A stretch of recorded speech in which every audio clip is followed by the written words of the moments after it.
ओम अज्ञानतिमिरान्धस्य ज्ञानाञ्जनशलाकया चक्षुरुन्मिलितं येन तस्मै श्रीगुरुवे नमः। नमो महावदन्याय कृष्ण प्रेम प्रदायते कृष्णाय कृष्ण चैतन्य नामने गौरतुषे नमः। हे कृष्ण करुणा सिंधु दीन बंधो जगतपते गोपेश गोपिका कांत राधा कांत नमोस्तुते। तप्त कांचन गौरांगी राधे वृंदावनेश्वरी वृषभानुसुते देवी प्रणमामि हरिप्रिये। तवैवास्मि न जीवामि त्वया विना इति विज्ञाय राधे त्वं नय मां शरणान्तिकं। गुरुवे गौरचन्द्राय राधिकायै तदालये कृष्णाय कृष्णभक्ताय तद्भक्ताय नमो नमः। वाञ्छाकल्पतरुभ्यश्च कृपा सिन्धुभ्येव च पतितानां पावनेभ्यो वैष्णवेभ्यो नमो नमः। श्री कृष्ण चैतन्य प्रभु नित्यानंद श्री अद्वैत गदाधर श्रीवासादि श्री गौर भक्त वृंद। हरे कृष्ण कृष्ण कृष्ण हरे हरे, हरे राम राम राम हरे हरे। मैं सर्वप्रथम मध्य गुरु पाद्म पद्म परमाराध्यतम नित्य प्रविष्ट ओम विष्णुपाद अष्टोत्तर श्रीमद् भक्ति वेदांत श्री नारायण गोसाई महाराज एवं मध्य शिक्षा गुरु पाद्म पद्म परमाराध्यतम नित्य प्रविष्ट ओम विष्णुपाद अष्टोत्तर श्रीमद् भक्ति वेदांत श्री वामन गोसाई महाराज के चरणार बिंदु में अनंत कोटि दंडवत प्रणाम कर उनकी ऐसी कृपा की वांछा करती हूँ। मैं ग्रंथराज श्री चेतन शिक्षा मत तदय रचयिता ओम विष्णुपाद सच्चन श्री भक्ति विनोद ठाकुर के चरणार बिंदु में अनंत कोटि दंडवत प्रणाम कर उनकी अहेतु की कृपा की वांछा करती हूँ। मैं उपस्थित सभी श्रोता वैष्णवी सभी के चरणों में यथा योग्य वंदन अभिवादन करती हूँ। मैं आज जो अप्रकट लीला में चले गए हैं नित्य प्रविष्ट भक्ति सर्वर श्री गोविंद महाराज के चरणार बिंदु में अनंत कोटि दंडवत प्रणाम करती हूँ। तो आज श्री चैतन्य शिक्षामृत जो कि अमूल्य ग्रंथ है, भक्ति विनोद ठाकुर जो कि हमारे गौड़ीय भक्ति भगीरथी के गंगा के भगीरथ थे और उन्होंने जिस तरह से इतने ग्रंथ लिखे और ग्रंथ में पूरा की पूरा विवेक डाल दिया, सारे शास्त्रों का निचोड़ डाल दिया। हम उनके अत्यंत ऋणी रहेंगे, कृतार्थ रहेंगे, क्योंकि उनके कारण हमारा जीवन सफल हुआ है। हमने सही गलत को समझा है, हमें समझ में आ गया ज्ञानी क्या है, कर्मी क्या है, मनुष्य के जीवन का क्या उद्देश्य है, कौन कौन सी भ्रांतियों को लेकर के संसार चलता है। प्रश्न ये उठता है कि भगवान ने ऐसा संसार बनाया ही क्यों? तो उसमें उत्तर कोई दे नहीं पाता है। भगवान का मनोरंजन था ये, तो अपने मनोरंजन के लिए जैसे कि उनके नित्य पार्षद है भगवान के अनुसार चलते हैं। उसमें कुछ जीव ऐसे हैं यदि वो अपने संसार में उनके हिसाब से चलते तो ठीक था, उनके विपरीत चलते हैं तो फिर हम लोग अपना फल भुगतते हैं। तो हमारा हित इसी में है कि भगवान ने जो मार्ग दिखाए, गुरु वैष्णवों ने जो मार्ग दिखाए उस पे हम चल पड़े। उस पे चलते चलते हमारे अंदर भगवान ने थोड़ी सी और अधिक इस संसार में वैचित्री कर दी। हमारे मन को है ना, आत्मा को नहीं, मन ध्यान रखे, मैंने मन बोला है, मन को ध्यान रखे। मन को काम क्रोध मद लोभ मोह ईर्ष्या से ग्रस्त कर दिया और उसके पीछे जो आत्मा है वो शुद्ध और सरल है। अच्छा, अब कोई कहते कि भगवान ने क्यों बनाया? भगवान ने आत्मा सूर्य से जैसे किरणें निकलती हैं ऐसे भगवान से आत्माएं निकलती हैं। भगवान कुछ नहीं कर सकते, हम उनसे विभिन्न अंश हैं, उनके अंश हैं। सूर्य से किरणें निकल रही हैं, सूर्य उनको रोक नहीं सकता। इसी प्रकार से भगवान से आत्माएं निकलती ही रहती हैं। उनका जो संसार है उसमें आत्मा निकलती है। तटस्थ शक्ति पे चित्त जगत चाहे बद्ध जगत और मुक्त जीव होते हैं। अच्छा, मुक्त जीव कोई हो भी जाए तो वो भी यदि उसके अंदर सेवा भाव नहीं है तो क्या करेगा? सूद गोस्वामी बैठे हैं, शौनक आदि ऋषि, 88,000 शौनक आदि ऋषि हैं, कथा भागवत चल रही, जीवन चल रहा है। कब से चल रहा है? अच्छा, ऐसा करिए सूद जी, आप तो हमें कथा सुनाइए, 1000 वर्ष कथा चलती रहनी चाहिए। महाराज पथु भी कहते हैं, कथा कहता रहूं 1000, अर्बुद मेरी जिह्वा हो जाए, अर्बुद मेरे कान हो जाए, कथा जहां जाऊं मैं सुनता रहूं। कौन ऐसा है व्यक्ति है आत्मघाती जो भगवान की कथाओं को सुनकर के अघाता हो? अघात है ना, कोई तृप्त नहीं हो सकता भगवान की कथाओं से। तो ये जो संसार हम देख रहे हैं भगवान के द्वारा रचित, तो जीव आत्माएं जब निकल गई तो भगवान ने क्या किया? कारण अन्न से विष्णु स इच्छत, उन्होंने इच्छा की उन्होंने इच्छा, ये इच्छा ही निमित्त कारण है संसार का, इच्छा ही की। फिर कारण अन्न से विष्णु ने क्या किया, अपने अंश से रुद्र को प्रकट किया और रुद्र ने माया की ओर देखा और बस माया क्या कर रही थी, सृष्टि कर दिया। तो प्रलय कब होगी जो सृष्टि कर दिया, वो भी तो कोई बताता नहीं है ना, कोई शास्त्र नहीं बताते ये प्रलय कब हो गई, ये सृष्टि कब हो गई। अच्छा, अब आप कहते हो कि अनादि राधि गोविंद, भगवान श्री गोविंद अनादि, यानी जिसका कोई प्रारंभ भी नहीं है उसके भी वो आदि है। तो जैसे वो रहेंगे, तो हमारे रामानुजाचार्य ने क्या कहा कि भैया विशिष्ट अद्वैतवाद है, ये भगवान रहेंगे तो इनके दो विशेषण भी रहेंगे। क्या रहेंगे, जगत भी इनके साथ चलेगा, माया भी इनके साथ चलेगी। हमारे मध्वाचार्य जी ने कह दिया ये रहेगा ईश्वर और जीव, ईश्वर भी रहेगा जीव रहेगा, परंतु उनमें भेदाभेदवाद है। तो ये रहते ही है हम सब। ऐसा कभी नहीं था जब तुम नहीं थे अर्जुन, ऐसा कभी नहीं था जब मैं नहीं था। हमें रहना पड़ता है, हमें बस प्रश्न ही नहीं है। तो अब वो जीव निकलते रहे भगवान से। इन्होंने कहा भगवान है विशिष्ट अद्वैतवाद, जीव और माया ये भगवान के विशेषण है, ये रहेंगे। जैसे कि है ना, एक बर्फ है, उसकी ठंडक रहेगी, इसी प्रकार ये रहेंगे। अब इसमें भगवान ने, चलो ठीक है इतना भी हो गया, लेकिन भगवान ने क्या किया, ये उनके स्वभाव में ही है। मैं दो प्रकार की सृष्टि की, सुर और असुर। तो भगवान में विरोधाभास बहुत देखा जाता है। लोग भी 14 लोग बना दिए। अच्छा, तो 4 लाख की योनि बता रहे हो आप बोल रहे हो कि 4 लाख योनि है, 20 लाख पशुओं की योनि है और पेड़ पौधों की योनि शायद 30 लाख है ना। ऐसे कितनी सारी योनि आप बता रहे हो और आप जीव को पटकते रहते हो। तो इस 14 लोक में आपने 4 लाख में कौन कौन ले लिए, आपने देवता ले लिए, किन्नर ले लिए, गंधर्व ले लिए, मनुष्य ले लिए। मनुष्य में फिर चाइनीज बना दिए, ऑस्ट्रेलियन बना दिए, रशियन बना दिए, और फिर नीचे पाताल लोक में कितने सारे जीव बना दिए, कितने तरह के, कोई जल परी है, कोई एलियन है, कोई क्या है, कोई क्या है, हजारों लाखों तरह के जीव है और ये उनकी रुचि है। तो इसमें मुंडे मुंडे मति भिन्ना, जिसका जैसा मस्तिष्क था उसकी वैसी बुद्धि रही। और फिर बात यह आई कि भगवान के सत्य स्वरूप को कौन पहचाने, सच्चन विग्रह। तो व्यास जी ने बहुत कुछ लिखा, 18 पुराण लिखे। कितना लिखा, खूब। कूर्म पुराण लिखा, वायु पुराण लिखा, गरुड़ पुराण लिखा, शिव पुराण लिखा, लिंग पुराण लिखा, अग्नि पुराण लिखा, ब्रह्मांड पुराण लिखा, हरिवंश पुराण लिखते चले गए। और फिर भी एकदम बैठे हैं, मन में एक क्षोभ है सरस्वती नदी के किनारे। तो नारद जी को लिख कर भी तूने कुछ नहीं लिखा, उनका गुणगान कर। इसी प्रकार से हम जगत में सब कुछ करके भी भगवान श्री कृष्ण को प्रसन्न नहीं कर सकते। हमने कुछ भी नहीं किया, बहुत कुछ करके भी, क्योंकि फल भोगेंगे, फिर फल खत्म हो जाएगा, फिर हम वहीं खड़े। अब क्या जा मैया के गर्भ में, बहुत ही दुष्कर्म किए तो जा सांप बन जा, या बहुत ही कुछ किए तो ऐसे बन जा। तो मनुष्य के हाथ में है क्या, कुछ भी नहीं है। कितना बेवश है मनुष्य। तो आत्मा जो हमारी शुद्ध है और संपूर्ण रूप से एकदम निष्कल ब्रह्म को हम प्राप्त करना चाहते हैं, निरुपाधि ब्रह्म। और ये सब जो ब्रह्म है, परमात्मा भगवान, इनको पाना चाहते हैं।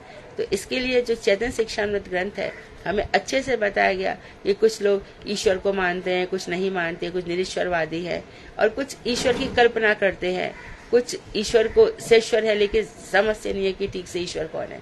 अब ईश्वर करते करते कई सारे ईश्वर हमारे सामने आ जाते हैं। अब हम समझे हैं, हम तो समझते थे कि शंकर भी ईश्वर है, चंद्रमा भी ईश्वर है, सूर्य भी ईश्वर है, गणेश भी ईश्वर है, देवी जी भी ईश्वर है। अब हमें पता चल गया कि नहीं, एक तारतम्य है, एक विधि विधान है। 14 लोग, 7 ऊपर के 7 नीचे के हैं। मनुष्य के सामने पूरा जगत पड़ा है, पूरा ब्रह्मांड पड़ा है। यहाँ पे दैत्य भी हैं, यहाँ पर सब, इन सब के बीच में हमें जीना है। कैसे जीना है? अपने आत्मा को लेकर के। किसी भी समय मनुष्य अप्रकट हो जाता है, कहाँ चला जाता है कौन जानता है। सब हमारे, जिनको लगता है हमारे बहुत प्रिय हैं, इनको छोड़ के हम जा कैसे सकते हैं? और या फिर कोई छोड़े ना, ऐसे नहीं, मैं नहीं, आई कांट लूज यू, ऐसा नहीं हो सकता है। होता है। जातस्य मृत्यु ध्रुवम, जो उत्पन्न हुआ है उसकी मृत्यु निश्चित है। तो मन मानी ना करके, जो हमारे शरीर के 5 कोश हैं, अन्नमय कोश, मनोमय कोश, प्राणमय कोश, ज्ञानमय कोश या विज्ञानमय कोश कीजिए, आनंदमय कोश, ये 5 कोश भरे पड़े रहते हैं। एक स्थिति में हमें ऐसा लगता है कि अन्न ही सब कुछ है, अन्न से ऊपर फिर मन, मनोमय कोश है ना। मन को ही हम समझते कि जो हमारा मन कहता है, भाई हमारा मन हजारों लाखों जन्मों के बाद तैयार हो रहा है और अभी तक भी पूरा तैयार भी नहीं हुआ कि पूरा की पूरी श्रद्धा के साथ हम पूरी इंटेंसिविटी के साथ एकदम पूरी शिद्दत के साथ लग जाए, ऐसा भी नहीं हो रहा है। मन का भटकाव है। इसलिए भगवान ने बार बार यही कहा, तू मन मुझे दे दे, मन मुझे दे दे, तो तेरे पास क्या बचेगा? बुद्धि। बुद्धि तेरी सारथी है। जितनी भी चित्त में इंद्रियां चंचल हैं, इनको कंट्रोल कर। अहंकार रख, क्या रख? कि तू मेरा दास है। रघुनाथ दास गोस्वामी है ना, उनका, रघुनाथ दास गोस्वामी का जो अवतार है वो इसीलिए ही है।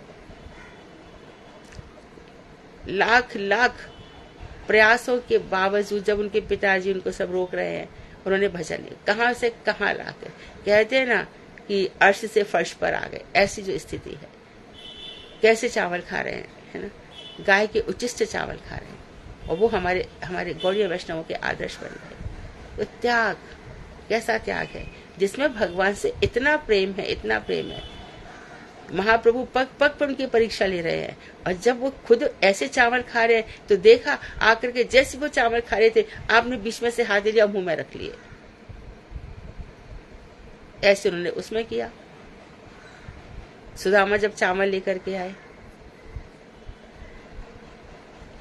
एक मुट्ठी खा ली, दूसरी मुट्ठी पे जब खा भी ले तो रुक्मणी जी हाथ रोक रही हैं कि एक लोग, आपने एक मुट्ठी खा करके एक लोग की संपत्ति दे दी इसको, ये तो है बात, ये तो ठीक है। लेकिन दूसरी बात ये भी कही उन्होंने, चक्रवर्ती ठाकुर लिख रहे हैं भागवत में, हमारे 10वें स्कंद में ये वर्णन है कि अरे ये चावल खा गए ना, इनका कहीं पेट खराब ना हो जाए, अपच ना हो जाए। कैसे चावल है देखो। तो इस तरह से जो भगवान की सुंदर सुंदर लीलाएं हैं, इसके लिए सबसे सुंदर, क्योंकि बाज जी को सबसे ज्यादा जो श्रीमद् भागवतम पुराणम अमलम, ये अमल पुराण है, तो इस भागवत को लिखकर इनको, इसीलिए हम कहते हैं बार बार, मैं गुरु जी की बात कहती हूँ। और देखो अभी हमारे जनार्दन महाराज है ना, तो बाल गोसाई महाराज के पास मैं ना सुबह 4 बजे उन्होंने मुझे बुलाया था, मैं गई। आकर के फिर हम वार्तालाप के बाद तो महाराज बोले कि अरे इसको भागवत सुनाओ। इसको क्या सुनाई, तो सब जानती है, तो भी सुनाओ।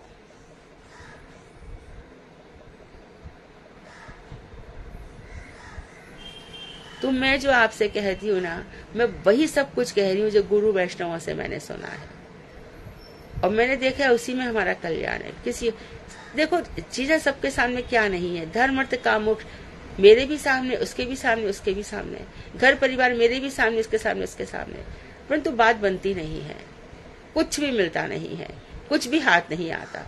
हजारों जन्मों में ऐसा है। इसलिए हम बिल्कुल सबसे बिल्कुल कछुए की तरह अपने आप को समेट लें, समेट करके फिर एकदम जो हमारी भक्ति लता है वो ऊपर, गुरुदेव कहते थे ये भक्ति लता बिरजा नदी के उस पार पहुंचनी चाहिए। तो इसी ब्रह्मांड में, इसी देवी जगत में घूमते रहोगे। तो जो भजन की लता है वो बहुत ऊपर, बहुत ऊपर, बहुत ऊपर किशोरी जी के चरणों में पहुंचनी चाहिए। जो भगवान, जो राधा जी के चरणों का अनायास से पावे गिरधारी। राधिका चरण रेणु भूषण करिया तनु, राधिका के चरण रस से अपने शरीर को भूषण बना लो, फिर अनायास से पावे गिरधारी। तो ये सब सार बातें हैं। फिर बहुत सी सार बातें, हमारे इतने सारे गीत लिखे नरोत्तम दास ठाकुर ने, लोचन दास ठाकुर ने, भक्ति विनोद ठाकुर ने, और गुरु वर्ग ने उसको संग्रह करके गौड़िया गीति गुच्छ में और भी 2-3 पुस्तकें उनमें संग्रह करके रख दिया, संग्रह करके। तो ये जब हम उसमें फिर एक एक शब्द पढ़ते हैं, इसका उत्तर पढ़ते हैं, समझ में आते हैं, अपने जीवन में उतारते हैं। गुरुदेव एक बात और कहते थे कि जो कुछ करते हो अपने लिए करो। हम दूसरों को सिखाने से पहले खुद सीखें, अपने आचरण में डालें। दूसरों के ऊपर कुछ भी बखान करने से पहले अपने विषय में करें। तुलसीदास जी, सूरदास ने, सबने क्या किया, मीराबाई, सभी तो अपना उद्धार में लगे थे और हम दूसरों की पंचायत में लगे हैं। तो स्वरूप दामोदर है ना, राय रामानंद, जो भी है महाप्रभु के जितने भी परिकर हैं, सब महाप्रभु की सेवा में लगे थे। तो भजन ही सेवा है। तो आज हम इसको आगे पढ़ते हैं।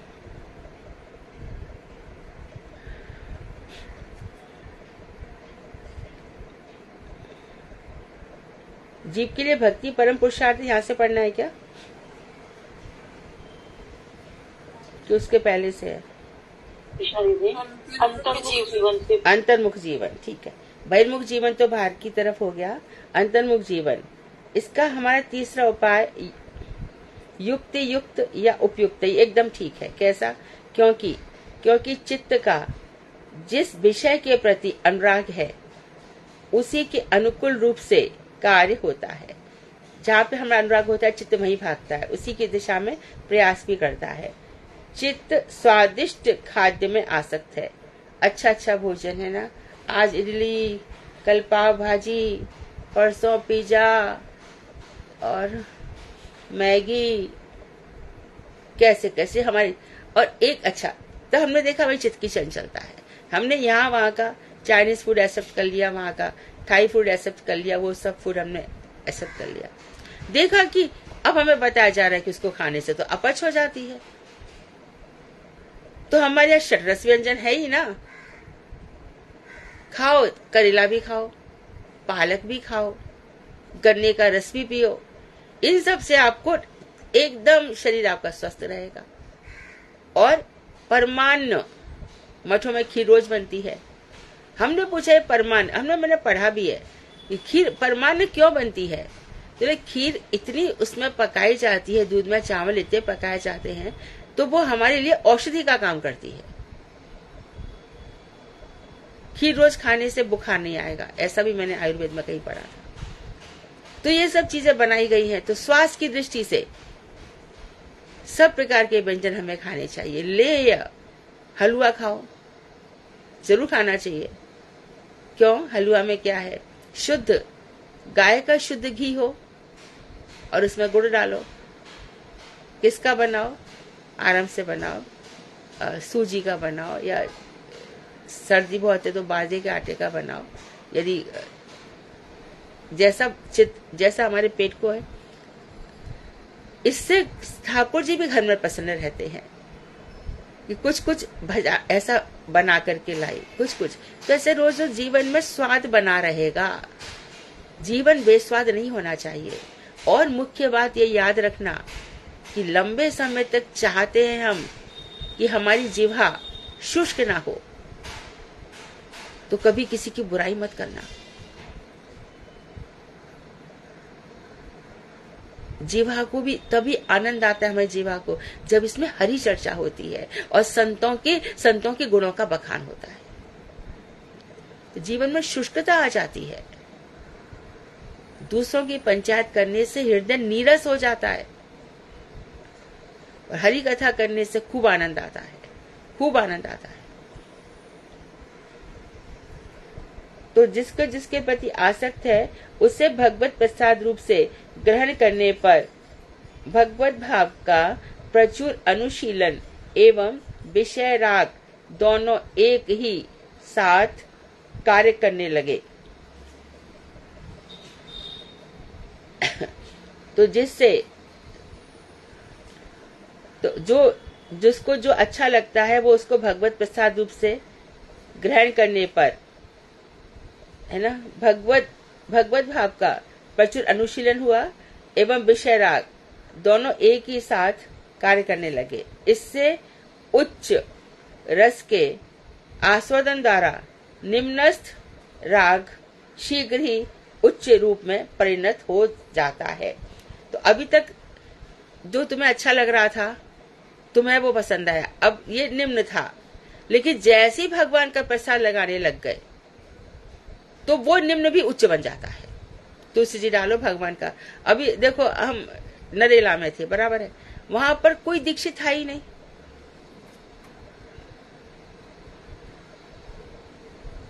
अब जो प्रसाद बन रहा है उसका क्या किया जाए? तो यहाँ पर अपने कंठ है, तुलसी जी है, अंतरात्मा में ठाकुर जी है, गुरुदेव को उनको निवेदन करके तभी तो खाएंगे ऐसे। तो वो फिर क्या होगा कि वो भगवान जो हमारे हृदय में अहम अहम वैश्वानरो भूत्वा पचाम्यन्नम चतुर्विधम, मैं वैश्वानर अग्नि बनकर 4 प्रकार के अन्न को पचाता हूँ। अच्छा, अभी भगवान कभी करे ऐसा हो कि हम वेदांत पढ़ें, तो वेदांत में उदर ब्रह्म की बात आती है। तो बहुत से हमने पंडितों को देखा, आजकल सब दिखता नहीं है, लेकिन हमारे पिताजी अक्सर इंडिकेट किया करते थे कि देखो ये, तो क्योंकि वो मथुरा में तो सभी लोगों को ये आता ही है, वहाँ सहज बात है। यहाँ के लोग आश्चर्य करते कि इतना सब कुछ कैसे जानते हैं। तो वो लोग भोजन करेंगे और पेट में ऐसे गोल हाथ फिराएंगे। ऐसा क्यों करते हैं? तो माँ, भाभी, चाची हंसने लग जाती। तो पिताजी कहते थे हंसो मत, ऐसा करने से भोजन पच जाता है, ऐसा करने से भोजन पच जाता है। तो हमारे हृदय में उदर ब्रह्म है, दहर ब्रह्म है। तो हम ऐसा करते हैं तो फिर वो क्या होता है, और इसके लिए फिर कई दफे हमने विधान किया है कि देखो भाई, कहीं भी जाओ तो अपने घर में ठाकुर जी की तुलसी डालो, किसमिस डालो, और किसमें तुलसी डाल करके नहीं कुछ हो रहा है, वहाँ विधान कुछ भी नहीं है, तो वहां पे उस कुर्सी को, उस किसमिस को उसमें मिला दो और मिला करके वो महाप्रसाद हो जाता है। कुछ विधान नहीं है, उसका यही रास्ता है। हजार हजार काम छोड़ करके हमें लोगों का उपकार करना चाहिए। लाख लाख कार्य छोड़ करके हमें स्नान करना चाहिए, और कोटि कोटि कार्य करके हमें भजन करना चाहिए। तो स्नान इत्यादि भी एक लेवल तक ऐसा लगता है कि ये नहाए धोए नहीं, ये सब एक लेवल आने के बाद ऐसा लगता है ये तो महात्मा है, इनका क्या है, ये तो हर भक्ति शुद्ध है।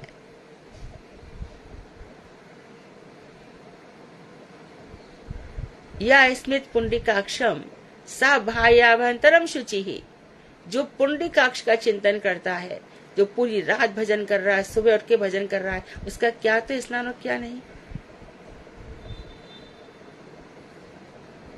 और जो स्नान करके आया और आकर के बैठ के सिगरेट पीने लगा, शराब पीने लगा, गाली गलौज करने लगा, ये संसार, उसका क्या स्नान है। तो हम जब तक नाम की महिमा नहीं जानते ना, इसीलिए ये सब बात है। जब हमारा शास्त्रों में प्रवेश होता है, ये सब होता है, तब हम जानते हैं। हमारे परम गुरुदेव कितने कितने महीनों तक इतने भावों में डूबे रहते थे। हमारे ऋषभ देव देखो, इतने भावों में डूबे रहते थे। जड़ भरत देखो,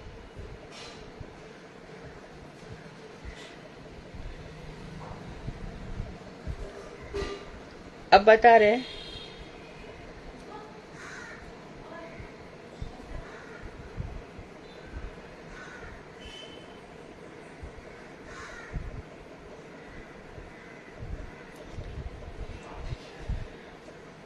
उसी को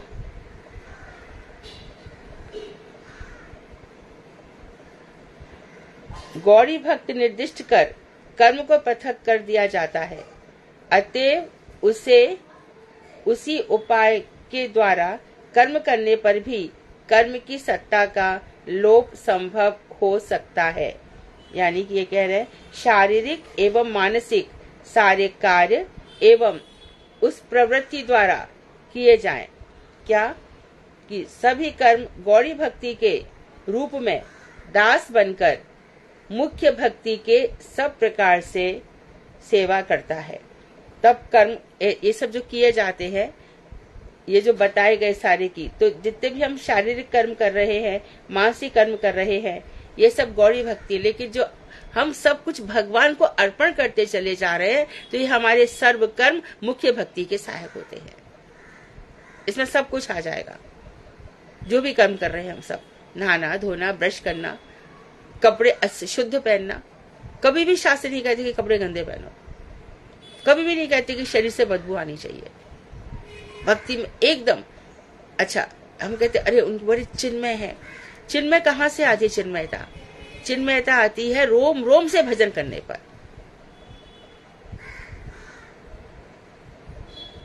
मुख तेजस्वी कहाँ से होगा?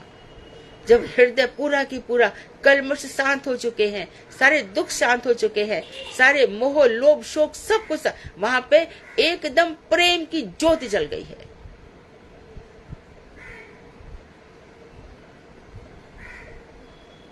दर्शन किए ना पूज्य भगवान गोसाई नारायण गोसाई महाराज, जाने जब बैठे रहते थे कौन सा ऑरा ऐसे निकलता था। हर क्षण में ये चिंता है कि जीव का कल्याण कैसे हो।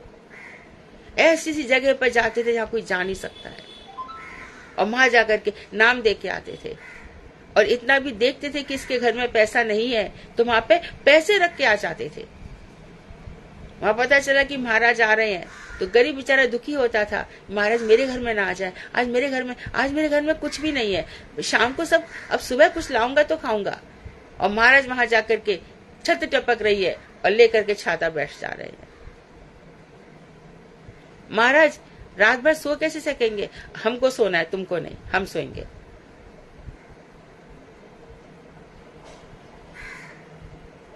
लोगों की अश्रुधाराएं बह रही हैं।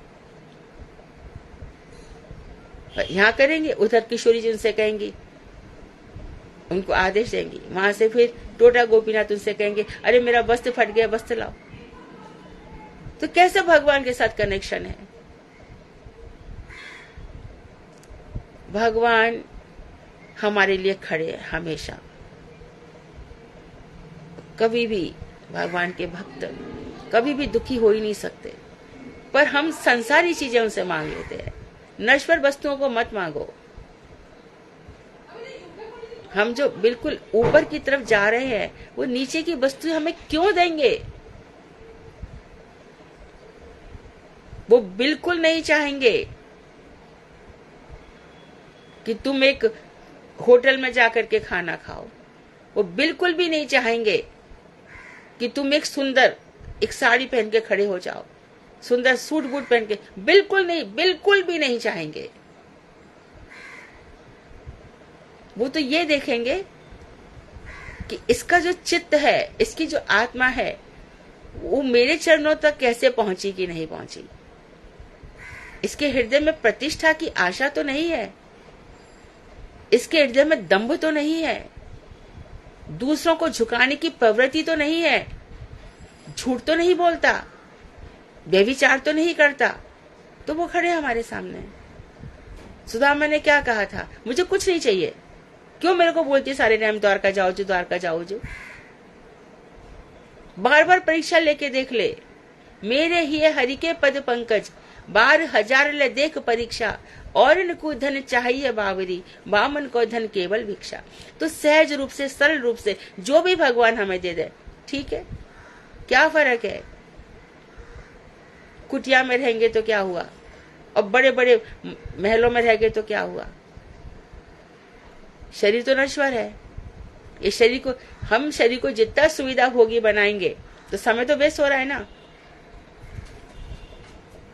और सुविधा भोगी बनाते बनाते हृदय और मन एकदम कलुषित हो जाते हैं।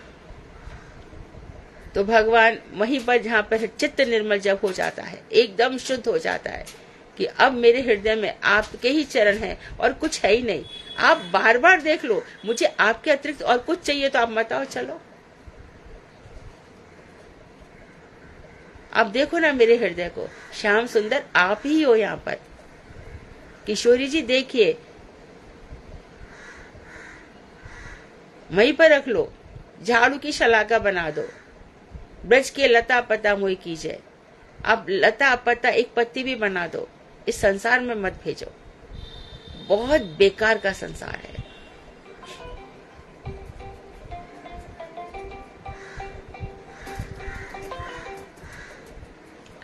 आगे कह रहे हैं, तो इस तरह हमारे सारे कार्य गौड़ी विभक्ति द्वारा मुख्य भक्ति के दास बन जाते हैं। शैश्वर नैतिकों में से जिन व्यक्तियों में यह प्रवृत्ति प्रबल है, उनका ही जीवन अंतर्मुख है। जो शैश्वर है, ईश्वर को मानते हैं, और जो नीतियों में मानते हैं, तो जो इस तरह से जीते कि सब कुछ कार्य भगवान को अर्पण करते हैं, उनका ही जीवन अंतर्मुख है। उन्होंने बाहरी संसार सब छोड़ दिया है। और दूसरे शैश्वर नैतिकों का जीवन बहिर्मुख है। अब कह रहे हैं कि जीव के लिए भक्ति ही परम पुरुषार्थ है। 4 पुरुषार्थ है, धर्म अर्थ काम मोक्ष, लेकिन हमारे यहाँ भक्ति, भगवान कृष्ण से प्रेम, जो चरम परम पुरुषार्थ है। कल कौन, जैस्मिन ठक्कर पूछ रहे हैं कि अरे वेदों में भगवान का नाम है कि नहीं, अरे हमें बताओ कि वेदों में राधा जी कहाँ है, वेदों में। अरे हम उनसे कह रहे हैं कि भाई आप ये सोचो ना कि श्रीमद् भागवत में क्या कहा गया है, निगम कल्प तरोर गलितम फलम शुक मुखा दम्भ तरफ संयुतम। निगम क्या है? वेद, कल्प तरु, वेद रूपी कल्प तरु का ये पका हुआ वृक्ष है। तो यदि वहां पर भगवान नहीं तो यहाँ पे कहां से आ गए? वहां गोपनीय रूप से है। वेद भगवान की तो निश्वास है। गीता के 15वें अध्याय के 15वें श्लोक में भगवान कह रहे हैं ना, वेदांत कृत वेद विदेव चाहम, वेदांत मेरे द्वारा ही बनाया गया, वेद मेरे द्वारा बनाए गए हैं। फिर प्रश्न कहाँ है कि वो कहाँ पर है?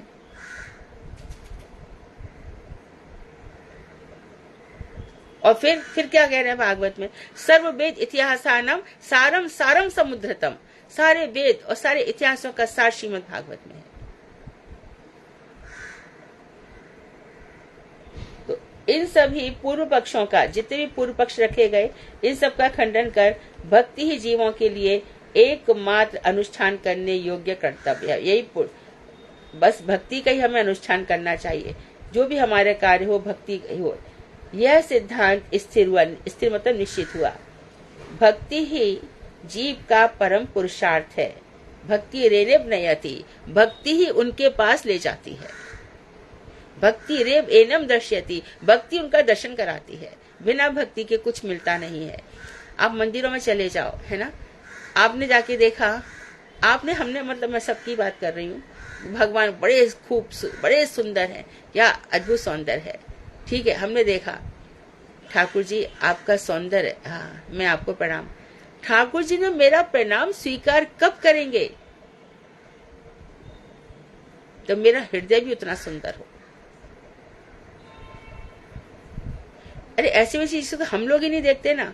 यहाँ वहां से कोई हमें एक फूल दे जाए, यदि फूल सुगंधित है तो हम उठा लेंगे, ऐसा क्या दे दिया। इसी प्रकार से जो सुंदर सुमन है उसको ठाकुर जी ले लेते, देख लेते। तो हमने वहां पर प्रणाम किया। हमारे भक्ति विज्ञान भारती गोसाई महाराज हमेशा कहते थे कि तुम लोग कहते हो हम दर्शन करने, चिल्लाते थे, वो डांटते थे। तो महाराज क्या बोलना चाहिए? बोलना चाहिए मैं प्रणाम करने जा रहा हूं। दर्शन करने की क्षमता हमारी आंखों में है ही नहीं, महाराज कहते हैं। सूर्य कोटि संप्रभ तो गणेश जी को ही बताते हैं। उसके साथ कितना उनका, एक मुस्लिम से पूछा कि तू बोलता है कि तुझे भगवान का एहसास हुआ, क्या लगा था तेरे को? बोले मुझे नूर दिखाई दिया। नूर मतलब प्रकाश। तो ये लोग खाली प्रकाश को ही भगवान समझ लेते हैं ना। तो ऐसा प्रकाश था। फिर क्या हुआ? इतना अद्भुत प्रकाश था, मैं उसे देखकर मूर्छित हो गया।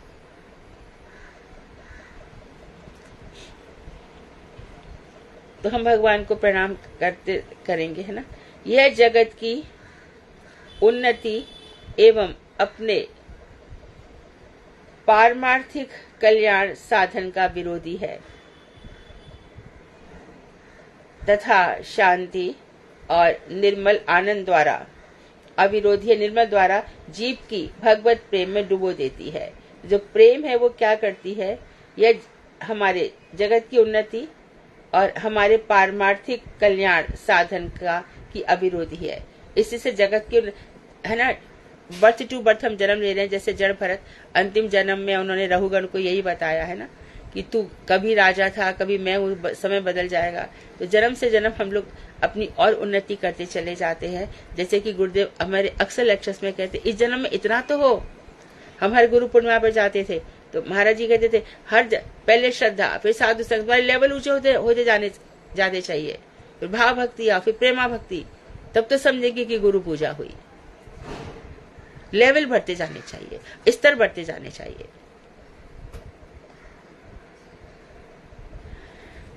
तो यह जगत की उन्नति एवं अपने पारमार्थिक कल्याण का अविरोधी है, इसका विरोध नहीं होता, तथा इससे शांति मिलती है और निर्मल आनंद द्वारा जीव को भगवत प्रेम में डुबो देती है। यह भक्ति भक्ति जीवन ही यथार्थ नर जीवन है। भक्त जीवन ही, जो भक्त है वही जीवन, बाकी सब तो जीते जीते भी पशु के समान। पशु और मनुष्य में अंतर क्या है? आहार तू भी खा रहा है, पशु भी खा रहा है। निद्रा तू भी सो रहा है, पशु भी सो रहा है। भय तू भी मृत्यु से डरता है, पशु भी डरता है। और मैथुन तू भी बच्चे पैदा कर रहा है, पशु भी बच्चे पैदा कर रहा है। तेरे को मैंने थोड़ा सा विवेक दे दिया कि भैया तू पशु से थोड़ा ऊपर है। तू क्या विशाल होगा, हाथी को देख, तू क्या पतला दुबला होगा। मैंने कितने सारे ऐसे जानवर बनाए हैं। तो हमें उनमें बस यही, उनका भी दिमाग बहुत तेज होता है पशुओं का। चील भी बहुत, चील कितनी दूर से देख लेते कि मुझे कहां पर अपना आहार मिलेगा। गिद्ध देख लेते हैं, छिपकली भी अपना आहार ले जाती है,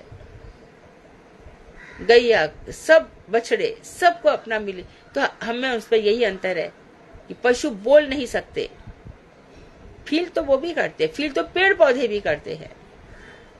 जो पेड़ है ना, छुई मुई का पेड़, टच मी नॉट जो ट्री है, वहां पे एक तर्ज नहीं दिखाओ फिर मुरझा जाता है।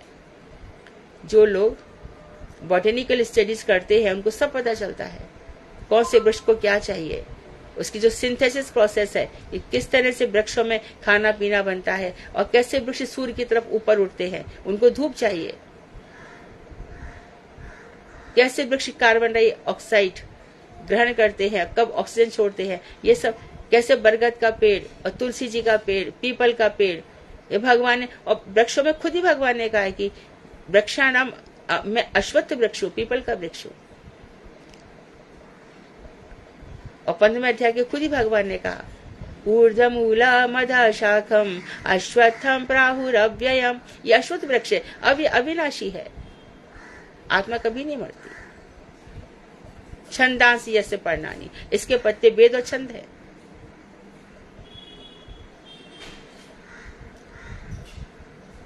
तो जीव को भगवत प्रेम में डुबो देती है। भक्ति जीवन ही सर्वश्रेष्ठ जीवन है, यही संपूर्ण है और यही मंगलमय है।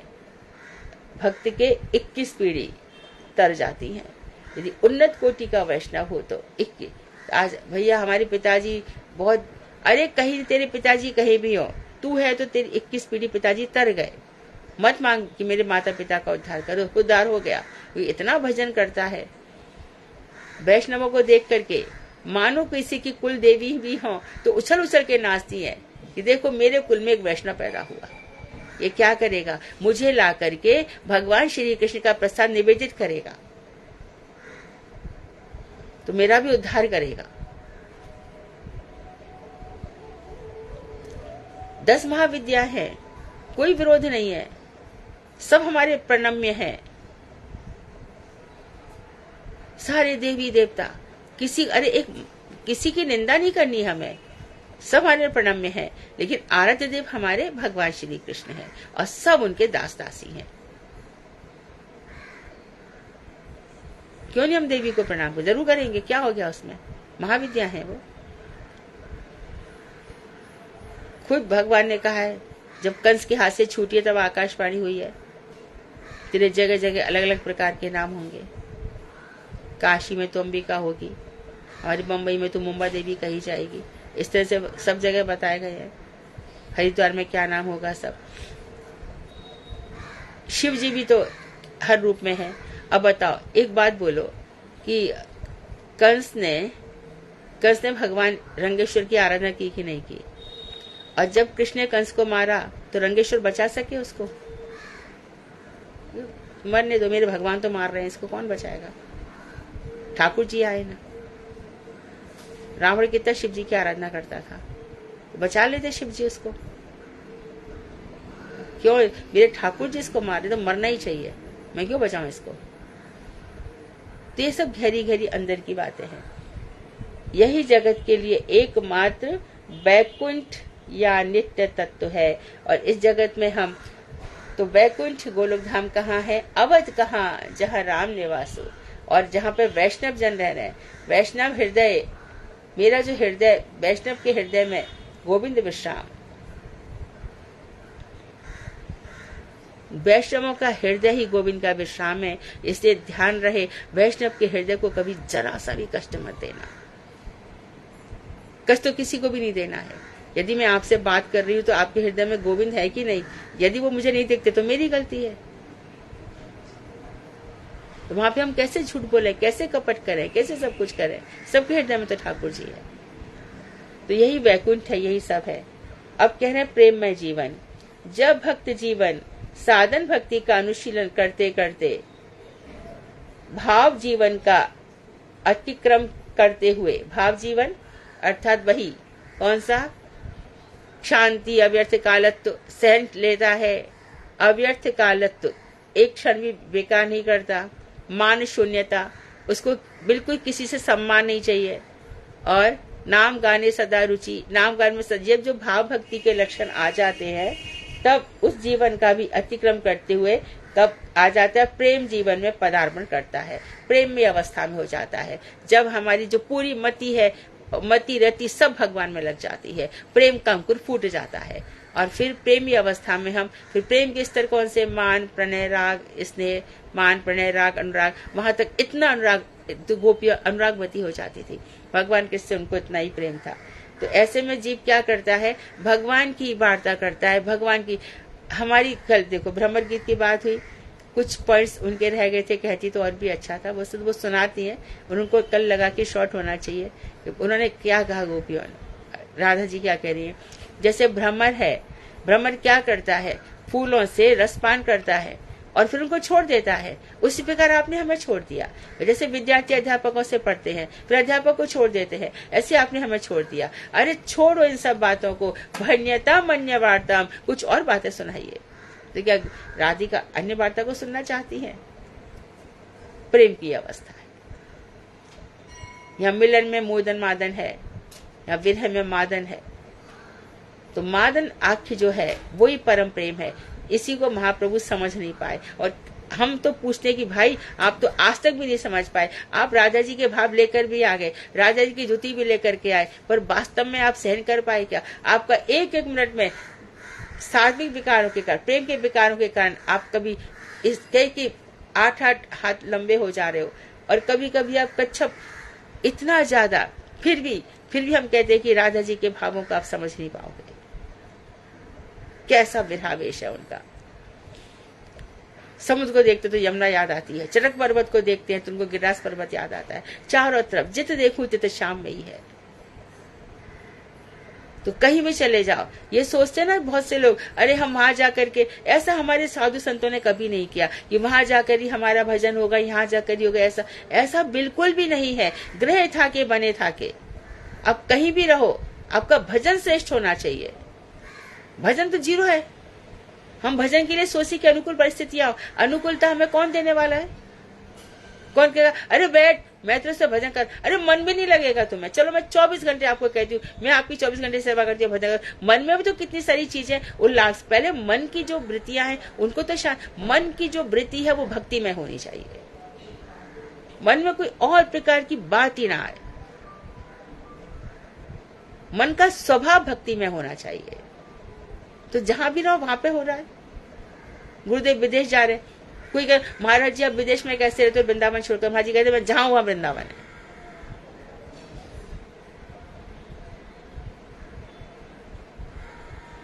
तो भक्ति की उच्च श्रेणियों में कोई भागवत पढ़ता है इसीलिए, है ना, कि जरा भागवत है ना, और कोई भागवत पद पद पे यहाँ पे क्या कृष्ण ने कहा है, क्या वर्णन है, क्या आगे कहा जा रहा है, क्या उसमें डूब जाता है। तो कितना अंतर है।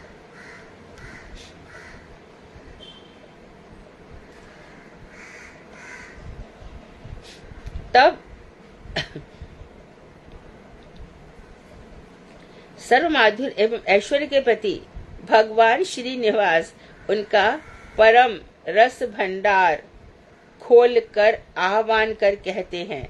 तो जिस जीवन का जो प्रेम भक्ति तक पहुंच जाता है तो वहां पे पदार्पण आगे बढ़ता है, उस पद पर आगे बढ़ता है, तो भगवान जो सर्व माधुर्य एवं ऐश्वर्य के प्रति भगवान क्या करते हैं, भगवान श्रीनिवास, श्रीनिवास मतलब श्रीनिवास, श्री तो लक्ष्मी है और किशोरी जी हैं, तो भगवान श्रीनिवास उनका परम रस भंडार खोल देते हैं। जो रस तो हमारे पास भरा ही था, रसो वही सा, उसमें भी रस भरा है, कन्हैया में भी, लेकिन अभी तक हम कन्हैया के रस में स्वरूप को देख ही नहीं पाए। अभी तक वो परम पिता परमात्मा है, उसने संसार बनाया है, अरे हमें आज पता चला कि उसने देवी देवता बनाए, अरे ये सब उसका बाहरी है, जगत नियंता उसका भारी रूप है, ईश्वर उसका भारी रूप है, विश्वेश्वर उसका भारी रूप है, योगेश्वर उसका भारी रूप है। उसका परम माधुर रूप क्या है, किशोरी माधव, राधा गोविंद, राधा दामोदर, और कैसा रूप है उसका, है ना। जितने भी उसने लीलाएं करी हैं उनके आधार पर जो रूप होता है उनका, तो ये ऐश्वर्य के प्रति भगवान श्रीनिवास उनका परम रस भंडार खोलकर आह्वान कर कहते हैं, क्या कहते हैं, सखे, यानी कि भगवान भक्त को कह रहे हैं।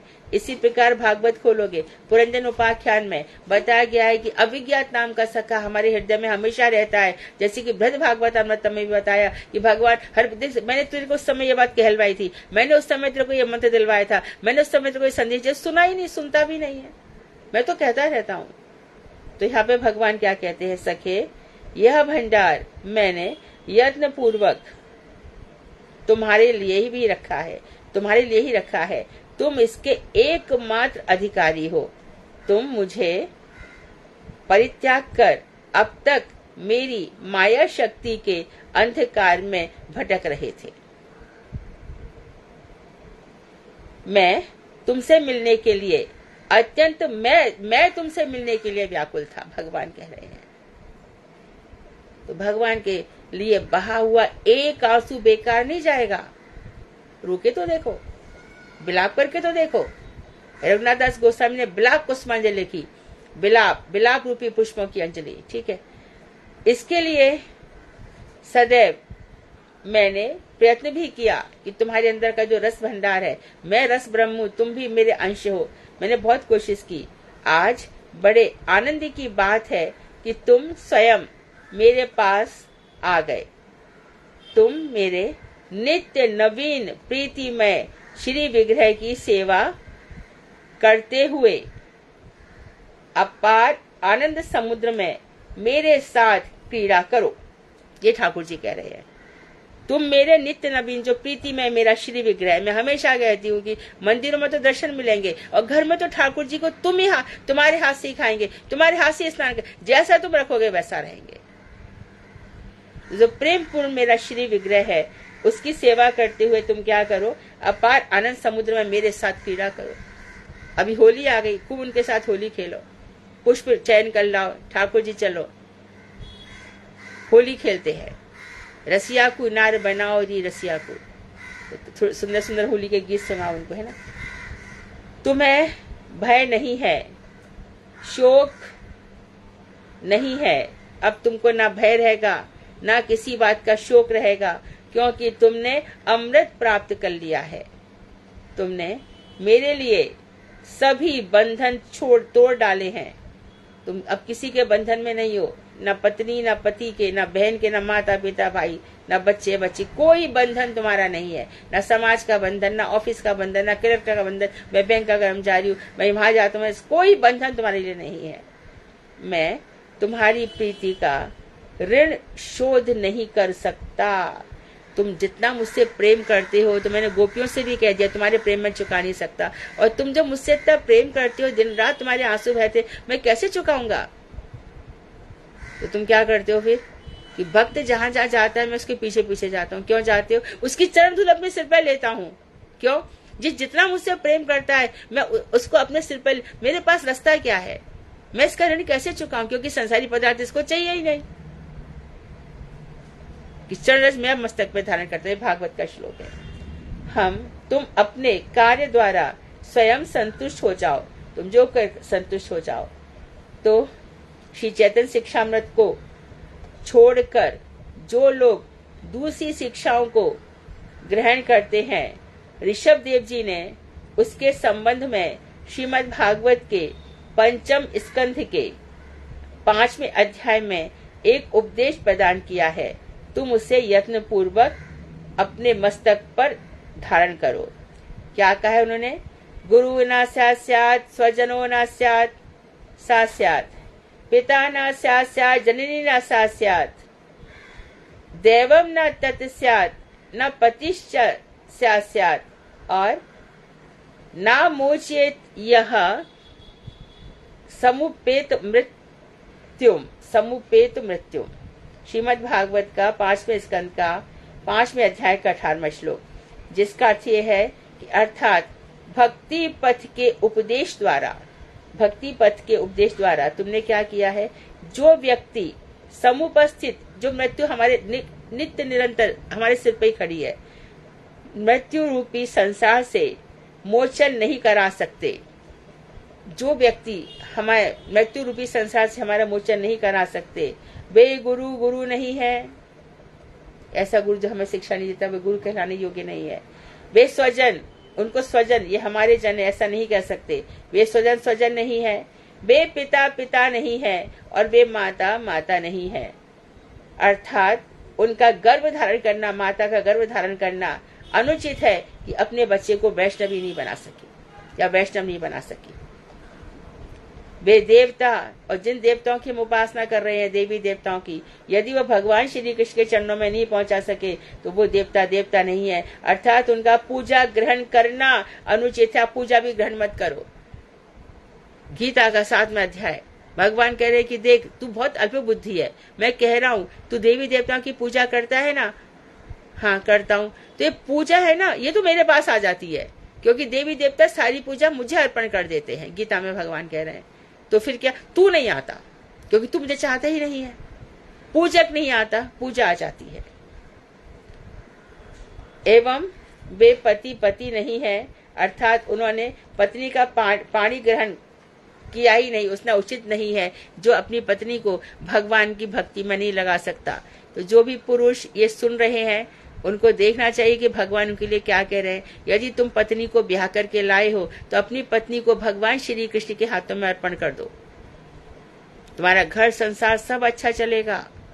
उसको रोकना मत, कभी टोकना मत, और कहना कि तुम भक्ति कर रही हो, मैं तुम्हारे साथ खड़ा हूं, तुम और भजन करो। तुम जो कुछ भी प्रसाद बनाती हो भगवान को अर्पण करो। तुम जो कुछ भी करती हो, सब जो बालक बच्चे हैं घर में सब भगवान के दास दासी है। इनका इसी प्रकार से इनको शिक्षाएं दो, इनको भागवत पढ़ाओ, इनको गीता पढ़ाओ, इनको श्लोक याद कराओ। और उसके बाद भक्ति विनोद ठाकुर कह रहे हैं, श्री कृष्ण चैतन्य चंद्र अर्पणमस्तु। मैंने जो चैतन्य शिक्षा अमृत लिखा है, मैं भगवान श्री चैतन्य गौरांग महाप्रभु को अपना यह ग्रंथ समर्पण करता हूँ। समाप्त चायम ग्रंथः, अब यह ग्रंथ समाप्त हुआ। वांक्षा कल्पतरुवैश्य कृपा सिंधु बेवचा पतितानां पावनेभ्यो वैष्णवेभ्यो नमो नमः। हरे कृष्ण दीदी नाम। हाँ, तो हम सभी भक्ति विनोद ठाकुर के चरणारविंद बिंदु में बार बार प्रार्थना करें, ये जो ग्रंथ हमने अनुशीलन किया ये हमारे हृदय में स्फुरित हो और हमारा जीवन भी जैसा भगवान चाहते हैं कृतार्थ हो, मंगलमय हो, कल्याणकारी हो, खुद का भी कल्याण करे, दूसरों का भी कल्याण करे। मैं अपना जितना भी ये है, जो कुछ भी है, मैं अपने गुरुदेव नारायण गोसाई महाराज के लिए अपना जितना भी प्रयास मुझसे हुआ, जो कुछ भी मैंने कहा, थोड़ा सा मुझे कभी कभी क्रोध आ जाता है, भक्ति से विरोधी कुछ बातें दिखती हो तो मैं सबसे क्षमा चाहती हूँ। कुछ ऐसा किसी को कुछ लगा हो तो मैं ये सब कुछ अपने गुरुदेव के चरणों में अर्पण करती हूँ, उनके कर कमलों में ये ग्रंथ अर्पण करती हूँ। उनका शुभ आशीष मेरे ऊपर रहे। हरे कृष्ण दीदी, दंडवत प्रणाम। दंडवत शालू दीदी, थोड़ा सा बोलना चाह रही थी कुछ। हाँ, 5-7 मिनट बोलो बोलो। हरे कृष्णा दीदी। हरे कृष्णा, धन्यवाद। दीदी अगर कोई त्रुटि होगी तो सबसे आपसे मेरी समझ आचना और तुमसे मेरी जितनी अल्पबुद्धि है इस द्वारा ही मैंने थोड़ा सा प्रयास करूंगी मैं। हरे कृष्णा। आज हमारा परम सौभाग्य। बोलो दीदी। हाँ बोलो। हरे कृष्णा। आज हमारा परम सौभाग्य का दिन है कि श्री मधु दीदी के अनुगत्य में श्री चैतन्य शिक्षामृत का जो पाठ है वो आज संपूर्ण हुआ है। उसका अध्ययन किया है जो हमारे बस में नहीं है कि हम किसी ग्रंथ का अध्ययन स्वयं से कर सके। ये तो वैष्णवों की अति कृपा है जिस कारण से हम सभी इस ग्रंथ को श्रवण कर पाए और हमने अपनी तरफ से समझने का प्रयास भी किया। इस ग्रंथ के माध्यम से हमने बहुत कुछ श्रवण किया। इसमें थोड़ा बहुत बताने का प्रयास करूंगी। जैसे सबसे पहले हमने मंगलाचरण, किसी ग्रंथ शुरू करने से पहले मंगलाचरण होता है। मंगलाचरण में हमने श्री चैतन्य महाप्रभु को प्रणाम किया और अपने सप्तम गोस्वामी श्री सच्चिदानंद भक्ति विनोद ठाकुर को प्रणाम किया। अपनी गुरु परंपरा को प्रणाम करते हुए उस श्रृंखला में आगे बढ़े और हमने 3 प्रकार के पदार्थ को श्रवण किया। भजन करने के 4 प्रयास के कारण को श्रवण किया। वैकुंठ धाम के द्वारा जो प्राप्ति है उसको श्रवण किया। जड़ जगत क्या है और जड़ जगत के अंदर जो दुख है उनको भी श्रवण किया। 3 प्रकार के दर्शन क्या है, एकमात्र भगवान कौन है, भगवान की कितनी शक्तियां हैं, कृष्ण कौन है, जीव कौन है, और सबसे बड़ी बात यह है कि हमारा स्वरूप है जो कि दीदी ने हमें ग्रंथ के द्वारा बताया कि नित्य धाम में हमेशा हमारा स्वरूप विराजमान रहता है और जीवे स्वरूप है नित्य कृष्णदास, यही हमारा असली स्वरूप है। जिसे भूलने के कारण हम इस जड़ जगत में डाल दिए जाते हैं और हम अपना कर्म भोग करते हैं। दीदी ने हमें इससे निकलने का भी मार्ग समझाया कि जीव को मनोनिष्ठ, इंद्रियनिष्ठ और शरीरनिष्ठ जीवन से ऊपर उठकर अपना भजन करना चाहिए और अपने संबंध, अभिदय और प्रयोजन को लक्ष्य कर अपना भजन करना चाहिए। इस प्रकार ग्रंथ के माध्यम से तो हमने बहुत कुछ श्रवण किया, किंतु मेरी बुद्धि इतनी प्रबल नहीं है कि मैं बहुत कुछ ग्रहण कर सकूं। लेकिन दीदी के अनुगत्य में श्री गुरुदेव की कृपा से, दीदी की कृपा से मैं अपना पूरा प्रयास करूंगी। मैं भजन में और भी अग्रसर हो सकूं। हरे कृष्णा दीदी। वांछा कल्पतरु है कृपा सिंधु एवं पतिता नाम पावनोभ्यो वैष्णवोभ्यो नमो नमः। और सबसे बड़ी बात इस ग्रंथ के बीच में एक और महत्वपूर्ण रही कि हमारा दीदी का यहाँ पे दिल्ली में आना हुआ और एक नहीं 2 भागवत हुई और हम सबको उस गंगा में डुबकी लगाने का अवसर प्राप्त हुआ। हरे कृष्णा दीदी। अगर मेरे से कोई त्रुटि हुई हो तो मैं आपसे क्षमा याचना करती हूँ और सभी को मेरा दंडवत नाम। हरे कृष्णा दीदी, दंडवत। हाँ, तो ये तुमने जो चैतन्य शिक्षामृत के जो विषय है उनका चयन किया, उसको ठीक से समझा। बिन्नी खोलिए जरा, कौन है? हरे कृष्णा दीदी। इसी प्रकार से चैतन्य शिक्षामृत के जो विषय है और जो विषय सूची है, आप लोग रोज भी एक बार उसको पढ़ेंगे ना, मानो 8-10 दिन भी आपने बार उस विषय सूची को पढ़ लिया तो ये क्या विषय, तो आपको जो ग्रंथ है ये आपके हृदय में उतर जाएगा। और जैसा कि इसने बताया भी कि हर ग्रंथ आशीर्वादात्मक होता है। समापन में भी हम भक्ति विनोद ठाकुर बहुत आदेश दे गए और हमसे कह भी गए कि जो भी पिता माता या गर्भ धारण कर रहा है, जो कुछ कर रहा है, सबको भक्ति में लगाना चाहिए। ये ठीक है। और जो भागवत तुम लोगों ने जो भागवत के आयोजन करवाए, ये तुम लोगों के कारण हुए, ये निश्चित है। बम्बई में तो भागवत बहुत करती थी, लेकिन बम्बई से बाहर आकर के और ये भागवत बहुत सफल भी हुई है। हमसे सारे के सारे सच्चा माधव महाराज हो, श्रीधर महाराज हो, पद्मनाभ महाराज भी परसों पूछ रहे थे आयोजन कौन करता है। लगा कि हमारे जो कथा के प्रेमी है वो लोग करते हैं। तो मैं आप लोगों की ऋणी हूँ और आपकी आभारी हूँ कि आप लोगों ने मुझे अवसर दिया कि मैं श्रीमद् भागवत की सेवा कर पाई। मैं सचमुच आपकी ऋणी हूँ। हरे कृष्णा दीदी, दंडवत प्रणाम। हम आपके ऋणी हैं दीदी, आप नहीं हो। हमारा बड़ा सौभाग्य है कि हमारा कुछ तो अच्छा है जो जिससे हमें परम वैष्णव का कथा श्रवण और उनके अनुगत में रहने का सौभाग्य प्राप्त हुआ। कल पूज्य पास राजेश प्रभु जी कह रहे थे कि अभी तो दीदी की कथा दिल्ली में हुई है, अभी दीदी की कथा पूरी वर्ल्ड में होनी है। अच्छा। तो दीदी ये बहुत बड़ी बात है और अब शुरुआत हो चुकी है, तो अब की कथा हर जगह होगी और हम हर जगह केन प्रकारेण किसी भी प्रकार से हम सेवा में तत्पर रहने के लिए अग्रसर है।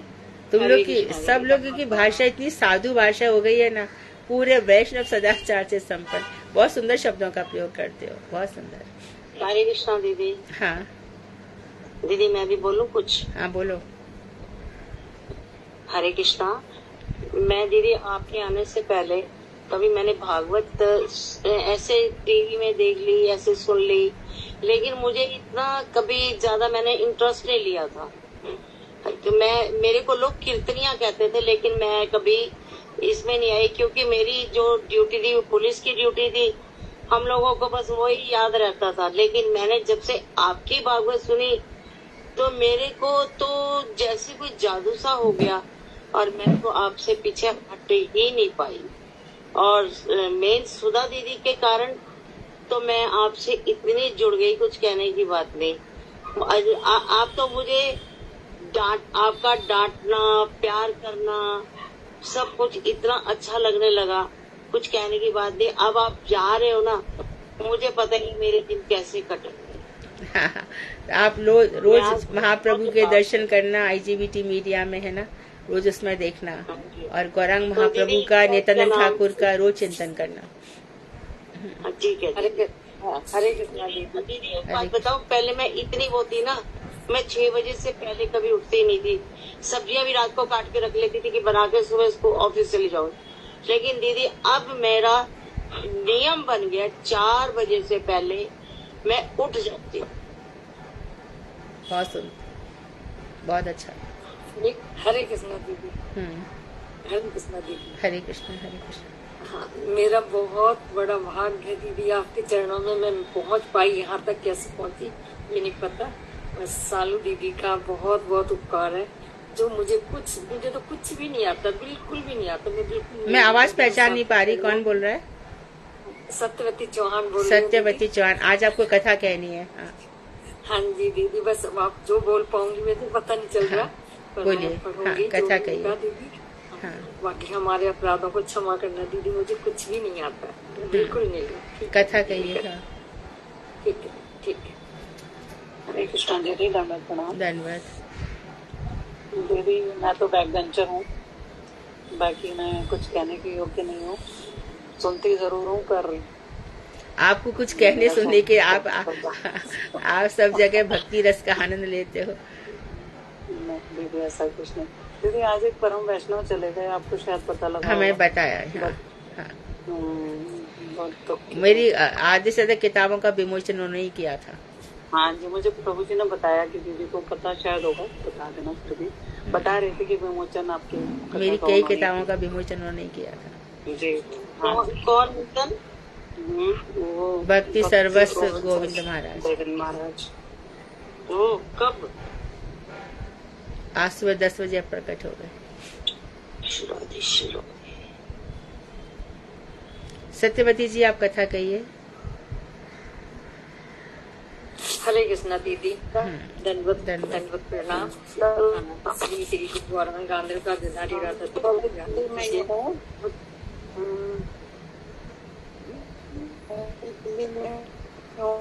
कामनी भाभी बोलना चाहते हैं।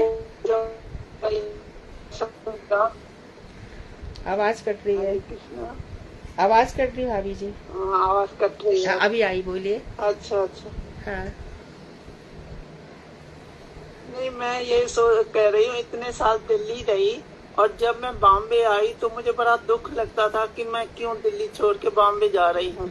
पर आपने मुझे इतना प्यार, सानिध्य और सबसे बड़ी बात जो जय धर्म का मैंने आपके मुख से सुना, तो मैं तो बस सोचा बस मुझे अच्छा हुआ कि मैं मुंबई आ गई और मुझे इतना अच्छे वो मधु दीदी मिले।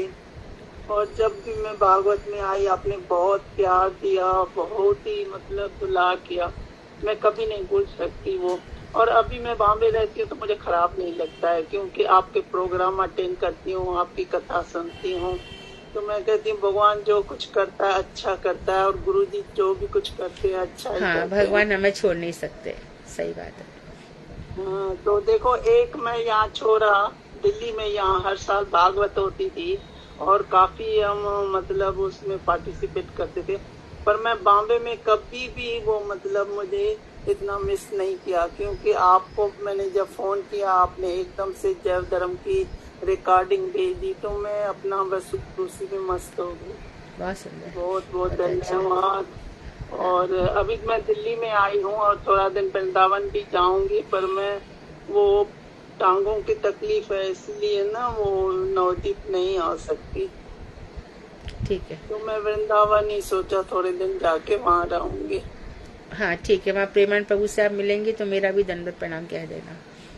हाँ हाँ हाँ दंडवत प्रणाम। हाँ, दंडवत भाभी जी, दंडवत। सत्यवती जी आप कथा कहें। श्री श्री गुरु गौरांगांध्री राधा विनोद बिहारी की भक्ति वेदांत श्री बन महाराज जी के चरणों में मेरा अनंत कोटि प्रणाम। तत्पश्चात मेरे परम गुरुदेव वामन गोस्वामी भक्ति वेदांत वामन गोस्वामी महाराज, भक्ति वेदांत नारायण गोस्वामी महाराज के चरणों में मेरा अनंत कोटि प्रणाम। उसके बाद हमारी मधु दीदी शिक्षा गुरु, उनके चरणों में बारम्बार प्रणाम।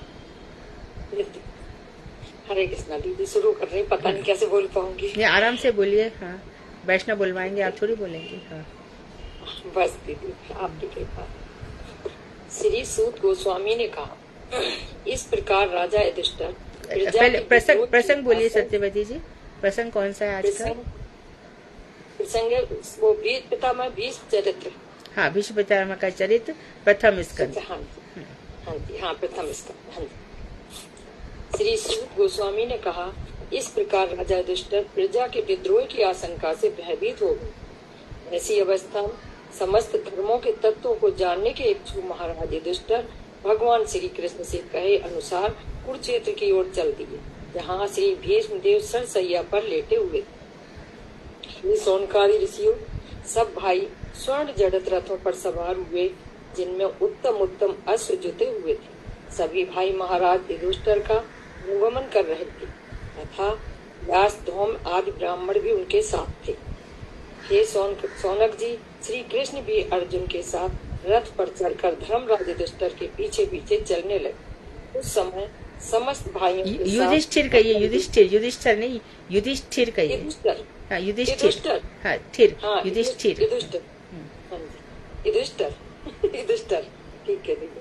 भाइयों के साथ राजा युधिष्ठिर रथ चल इस प्रकार से शोभायमान हो रहे थे, मानो यक्षों से घिरे हुए धनाधिपति साक्षात कुबेर चले जा।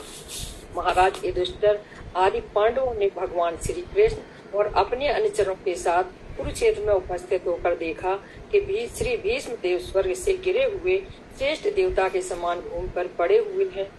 तब सभी ने उन्हें प्रणाम किया। हे साधु श्रेष्ठ सौनक, उस समय भरत कुल के तिलक श्री भीष्म देव देखने के लिए ब्रह्मऋषि, देवऋषि, राजऋषि एवं शिष्यों के सहित नारद, धौम में भगवान, बादरायण, बृहदसव, भरद्वाज, रेणुकासुर, परशुराम, वशिष्ठ, इंद्र, प्रमद, त्रित, गृत, सम्मत, असित, काक्षीवान, गौतम, अत्रि, कौशिक और सुदर्शन आदि मुनि वहाँ कुरुक्षेत्र में उपस्थित हुए। हे ब्राह्मण, इनके अतिरिक्त श्री सुखदेव आदि अमल परमहंसगण तथा कश्यप, अंगिरा पुत्र बृहस्पति प्रमुख मुनि भी अपने शिष्यों को साथ लेकर वहीं पहुँचे। वसु श्रेष्ठ भीष्म पितामह धर्म व्यवहार को जानने वाले तथा देश काल पात्र के विचार के अनुसार किए जाने वाले कार्यों की रीति से भली अवगत थे। उन्होंने महाभाग्यवान उन समस्त मुनियों को अपने पास समुपस्थित देखकर यथाविध उनका सत्कार किया। भक्तराज भीष्म देव भगवान श्री कृष्ण की महिमा को भली भांति जानते थे। उन्होंने अंतर्यामी के रूप में हृदय में स्थित तथा स्वरूप शक्ति के बल से अपराकृत शरीर धारण करके मनुष्यवत लीला करने वाले और अपने सम्मुख विराजमान जगतपति भगवान श्री कृष्ण की बाहर एवं भीतर से पूजा की। पांडव विनय और स्नेह से युक्त होकर भीष्म पितामह के सम्मुख ही अवनत भाव से बैठे हुए थे। उन्होंने देखकर भीष्म पितामह की दृष्टि स्नेह अश्रुओं के कारण ढक गई। तब वे पांडवों से कहने लगे, श्री भीष्म देव ने कहा, धर्मपुत्र पांडवों, तुम लोगों ने ब्राह्मण धर्म और भगवान श्री कृष्ण इन तीनों का ही आश्रय लिया हुआ, तथापि तुम लोगों को इतने कष्ट के साथ जीवन यापन करना पड़ा। यह कदापि तुम लोगों के योग्य नहीं था। यह तो बहुत ही दुख और अन्याय की बात थी। आह, जिस समय तुम लोगों के पिता महारथी पांडु की मृत्यु हुई, उस समय तुम लोग छोटे छोटे शिशु थे। तुम्हारी माता बाल वधु कुंती देवी अति दीन हो पड़ी। तुम्हारे लिए कुंती देवी को बार बार बहुत से कष्टों को झेलना पड़ा। ये पांडवों, तुमने तो इतना निरानंद और दुख पाया है तथा तुम्हारे साथ जो इतनी अप्रिय घटना घटी है, उन सबको मैं काल के प्रभाव द्वारा ही हुई मानता हूँ। मेघ जिस प्रकार वायु के अधीन होकर परिचालित होते हैं, उसी प्रकार लोकपालों के साथ समस्त लोग अर्थात ब्रह्मांड के भी काल के अधीन होकर रहते हैं। जहाँ धर्मपुत्र युधिष्ठिर राज्याधिपति हों, गदाधारी भीमसेन और अस्त्रधारी अर्जुन जैसे वीर रक्षक हों, जहाँ गांडीव धनुष हों और जहाँ बांधव के रूप में स्वयं श्री कृष्ण विद्यमान हो, उस स्थान पर भी विपत्ति हो सकती है। अर्थात पुण्य बल, दैहिक बल, अस्त्र नैपुण्य और सुहृद बल अर्थात इष्ट देव, इस प्रकार से तुम लोगों के पास 4 प्रकार की अद्भुत संपत्ति होने पर भी तुम लोगों ने इतना दुख पाया। बड़ा ही आश्चर्य है। अहो, काल का कैसा प्रभाव है। ये राजन, इस समय काल स्वरूप श्री कृष्ण हमारे सम्मुख समुपस्थित है। ये क्या करना चाहते से ब्रह्मा और शिव आदि कोई भी कभी नहीं जान सकते। अधिक क्या, जो इन्हें विशेष रूप से जानने के इच्छुक रहते हैं, वे योग से युक्त ज्ञानी पंडित अथवा देवतागण इनके विषय में मोहित हो जाते हैं। अतएव कुल परंपरागत स्वामिन, हे शासन पालन में समर्थ राजन, जीवों के सुख दुख आदि को ईश्वर के अधीन जानकर उन ईश्वर श्री कृष्ण के अनुगत होकर अनाथ प्रजा का पालन करो। सबके ईश्वर आदि पुरुष साक्षात नारायण भगवान श्री कृष्ण हमारे सम्मुख विराजमान हैं। ये अपनी चित्त शक्ति के बल से विश्व को मुग्ध करते हुए युद्ध कुल में लीला कर रहे हैं। ये राजन, भगवान शंभु, देव ऋषि, नारद और साक्षात भगवान कपिल देव ही श्री कृष्ण के अति गूढ़ प्रभाव को जानते हैं, अन्य कोई नहीं। उन श्री कृष्ण को तुम लोग मामा वसुदेव का पुत्र, मेरा भाई, प्रिय मित्र और सबसे बड़ा हितैषी मानते हो और प्रगाढ़ प्रीति के कारण उन्हें मंत्री, दूत और सारथी के रूप में भी नियुक्त कर बैठे हो। सभी की आत्मा होने के कारण भगवान श्री कृष्ण समदर्शी, अद्वितीय, निरभिमान और आसक्ति आदि से रहित है। श्री कृष्ण में ऊंच नीच कर्मों के व मति की विषम नहीं होती। अर्थात यह मेरे योग है और यह योग नहीं है। उनमें ऐसी विकल्पात्मक बुद्धि नहीं होती। हे राजन, इस प्रकार सर्वत्र समदर्शी होने पर भी अपने कांतिक भक्तों के प्रति श्री कृष्ण का कृपा वात्सल्य देखो। ऐसे समय में जब कि मैं अपने प्राणों का त्याग करने ही वाला हूँ, मुझे साक्षात दर्शन देने के लिए यहाँ चली आई। जिनका अंतःकरण इन श्री कृष्ण के प्रति भक्ति द्वारा एकाग्र हो गया है, ऐसे भक्ति योगी पूर्ण भक्ति भाव से इन श्री कृष्ण में अपने मन को समर्पित कर देती है और अपने वचनों मुख से इनका नाम संकीर्तन करते हुए देह त्याग के साथ साथ सकाम कर्मों के बंधन से भी मुक्त हो जाते हैं। तब तक मैं स्वेच्छा से इस शरीर का परित्याग नहीं करता। तब तक प्रफुल्लित हास्य और अरुण नेत्रों से सुशोभित मुख कमल वाले तथा सभी के ध्यान से विषय चतुर्भुजधारी परमेश्वर श्री कृष्ण मेरे सम्मुख विद्यमान होकर कृपा पूर्वक मेरे मृत्यु काल की प्रतीक्षा करें। श्री सूत गोस्वामी ने कहा, भीष्म पितामह के इन कृपापूर्ण वचनों को सुनकर धर्म को युधिष्ठिर बहुत से ऋषियों के सामने ही बाणों की सैया पर लेटे हुए उन भीष्म पितामह ने नाना प्रकार के धर्मों के संबंध में अनेकों प्रश्न पूछने लगे। हे ऋषिवर सोनक, तत्ववेत्ता भीष्म पितामह ने नाना प्रकार के उपाख्यानों और इतिहासों आदि में जिस रूप में वर्णन किया गया है, उसी रूप में ब्राह्मण, क्षत्रिय आदि वर्णों के तथा ब्रह्मचर्य, गृहस्थ आदि आश्रमों के अनुसार मनुष्य के स्वभावोचित यथाविधि धर्म बतलाए। उन्होंने वैराग्य और आसक्ति रूप उपाधि के द्वारा क्रमशः निवृत्ति और प्रवृत्ति के लक्षण के युक्त धर्म बतलाए। दान धर्म, राजधर्म, समधर्मादि, मोक्ष धर्म, स्त्री धर्म तथा इन सबसे पृथक भागवत धर्म, इन सब का अलग अलग रूप में संक्षेप एवं विस्तार से वर्णन किया। इसके अतिरिक्त धर्म, अर्थ, काम, मोक्ष इस चतुर्वर्ग धर्म का अधिकार के अनुसार वर्णन किया और इसकी प्राप्ति के उपायों अर्थात साधनों का भी यथाविध वर्णन किया।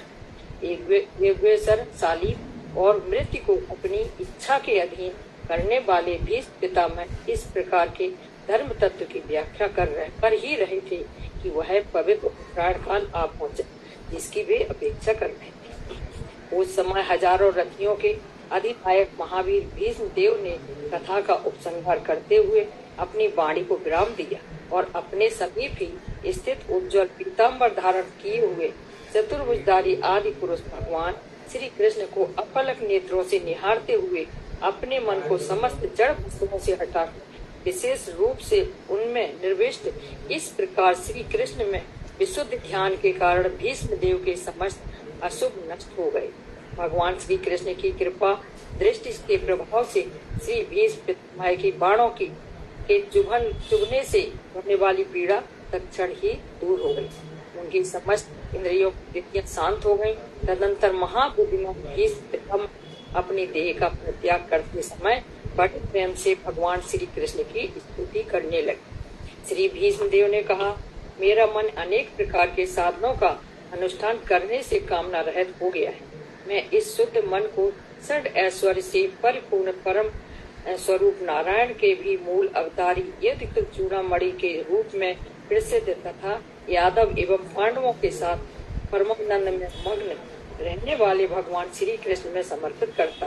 लीला विहार करने की इच्छा से जिनकी प्रकृति से की सृष्टि परंपरा चलती है, इस माया के प्रति एक क्षण मात्र स्वीकार करने पर भी जो जीव समान अव्रत स्वरूप अथवा परतंत्र नहीं होती, इनकी तुलना में और कोई विराट स्वरूप नहीं है।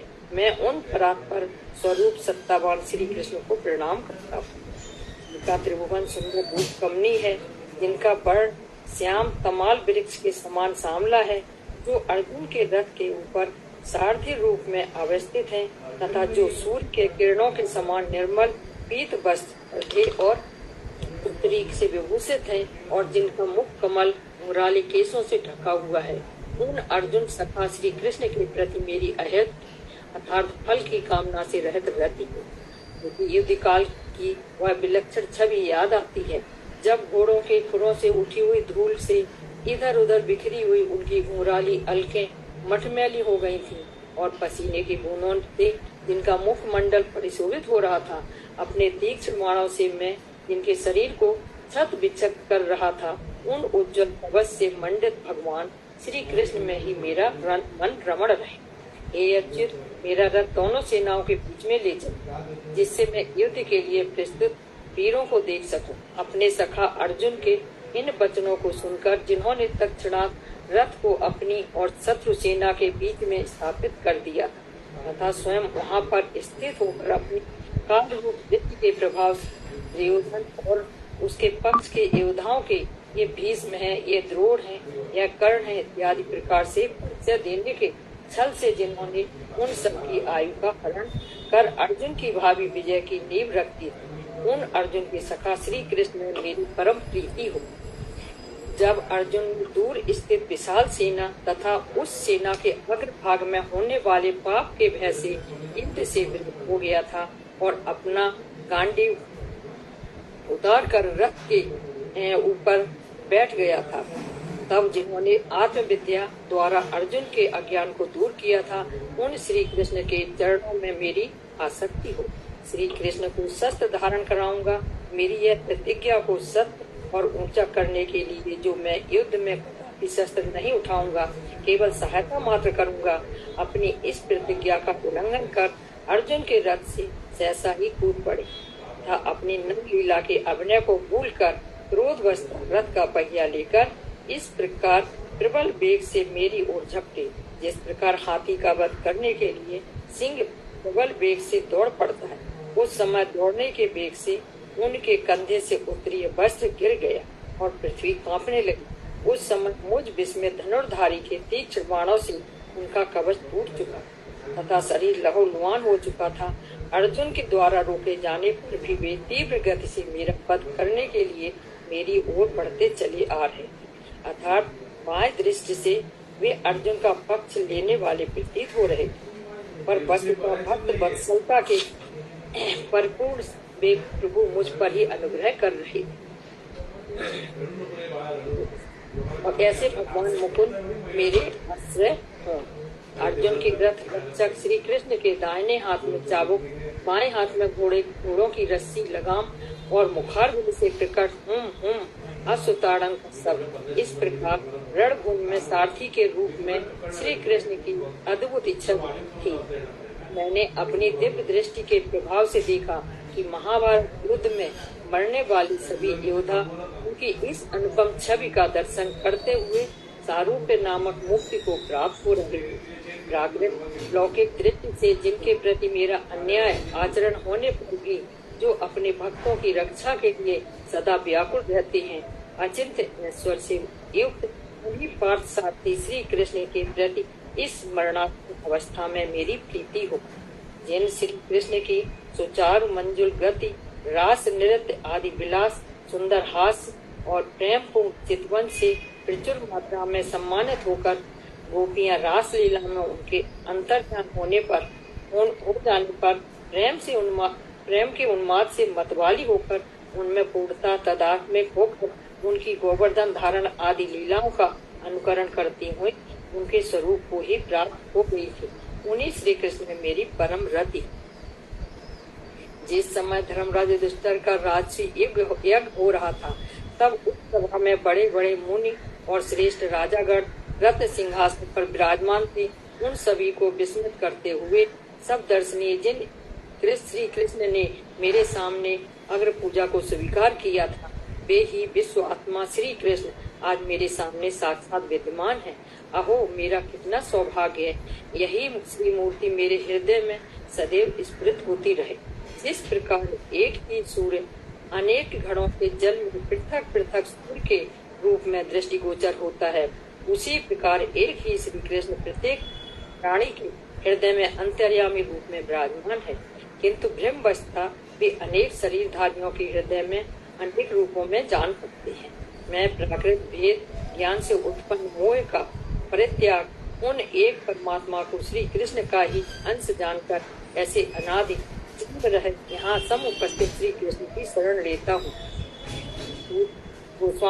श्री सूत गोस्वामी ने कहा, इस प्रकार मन, वाणी और चक्षु आदि इंद्रियों की वृत्तियों के द्वारा अपने मन को परमात्मा स्वरूप भगवान पार्थ सारथी श्री कृष्ण में लगाकर प्राण वायु को रोककर श्री भीष्म देव ने प्राण त्याग किए। इस प्रकार श्री भीष्म देव को निरुपाधि पर ब्रह्म को प्राप्त होता देखकर वहां पर उपस्थित सभी लोग इस प्रकार मोह हो गए, जिस प्रकार दिन की समाप्ति पर पक्षियों का कलरव शांत हो जाता है। उस समय स्वर्ग में देवता और मर्त लोग मनुष्य नगाड़े बजाने लगे और उस तुमुल ध्वनि से सभी दिशाएं गूंज उठी। मात्सर्य रहित साधु स्वभाव के राजा महात्मा भीष्म देव की प्रशंसा करने लगे तथा आकाश से पुष्पों की वर्षा होने लगी।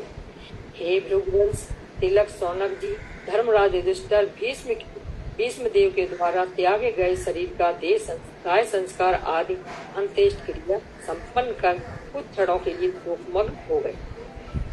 तब वहां उपस्थित मुनिगण आनंद चित्त से वेदों में कह गए भगवान श्री कृष्ण के गुण नामों का संकीर्तन करते हुए उनकी स्तुति करने लगे। इसके पश्चात श्री कृष्ण को अपने अपने हृदय में धारण करके उन्होंने अपने अपने आश्रमों की ओर प्रस्थान किया।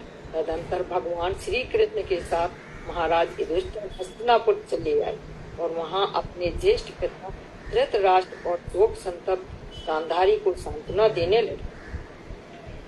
इसके बाद ऐश्वर्यशाली धर्मराज युधिष्ठिर ज्येष्ठ पिता धृतराष्ट्र की आज्ञा और श्री कृष्ण की सम्मति प्राप्त कर अपने पितामह आदि वंश परंपरा के उत्तराधिकारी रूप में धर्म के अनुसार साम्राज्य का पालन करने लगे। हरे कृष्ण। ठीक है, माफ करना दीदी, गलतियां नहीं, बहुत सुंदर है। श्रीमद् भागवत के प्रथम स्कंध में महाभारत की अंतिम कथा का वर्णन है भीष्म पर, जहाँ पर भीष्म पितामह शरशैया पर सोए हैं और भगवान श्री कृष्ण युधिष्ठिर आदि पांडवों को लेकर के गए हैं और वहाँ युधिष्ठिर ने वहाँ पर उनको राजधर्म बताया है, दान धर्म बताया, स्त्री धर्म बताया, राज्य, कई सारी बातें उनको बताई है।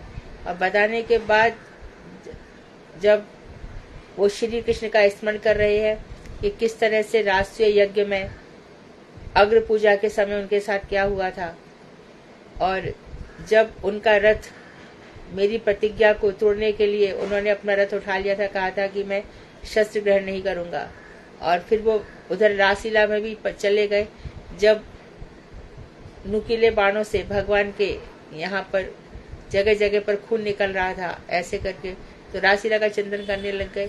यहाँ तक कि वो दामोदर लीला का भी चिंतन करने लग गए, बाल काल में जितनी लीलाएं भगवान की हुई। और मुख्य बात ये थी कि उन्होंने कहा मैं जीवन भर पार्थ सारथी रूप का ही ध्यान करता रहा, तो आप जो चक्र लेकर के आए मैं जीवन भर इसी रूप का दर्शन करता रहा। तो उन्होंने वो सब जो उनकी भगवान की लीलाएं थी उनका स्मरण किया, और इसमें जो उन्होंने भगवान के नाम लिए उस ग्रंथ का नाम है विष्णु सहस्त्र नाम, जो भीष्म पितामह ने कहा है। तो इस तरह से भगवान के चरित्र का वर्णन हुआ। जिसको जब जब मौका मिलता है वो भगवान के चरित्र का वर्णन करता है। तो भीष्म पितामह का ये चरित्र बहुत सुंदर है। तो आज हम क्लास को विराम देंगे और नई क्लास शुरू करेंगे। उस दिन पहले दिन हमारे पुरुषोत्तर में एक सेशन जाएगा, उसके दूसरे दिन हम भागवतार्क मरीचिमाला पढ़ेंगे, जिसमें भक्तिविनोद ठाकुर ने एक ग्रंथ लिखा है। बहुत मेहनत की उन्होंने, और ये ग्रंथ में वो कह रहे हैं कि जो स्वरूप दामोदर थे वो उनके स्वप्न में आए और सपने आकर के मुझसे कहा कि तू ये 20 तत्वों पर इस ग्रंथ लिख। तो उन्होंने क्या किया है कि श्रीमद् भागवत में जीव तत्व में संबंध तत्व, अभिधेय तत्व, प्रयोजन तत्व और माया तत्व, ये सब के विषय में जितने श्लोक है उनका चयन करके उनको कंपाइल किया है। तो ये ग्रंथ भी इन्हीं ग्रंथों के समान बहुत सुंदर है। हम तब तक के लिए विश्राम,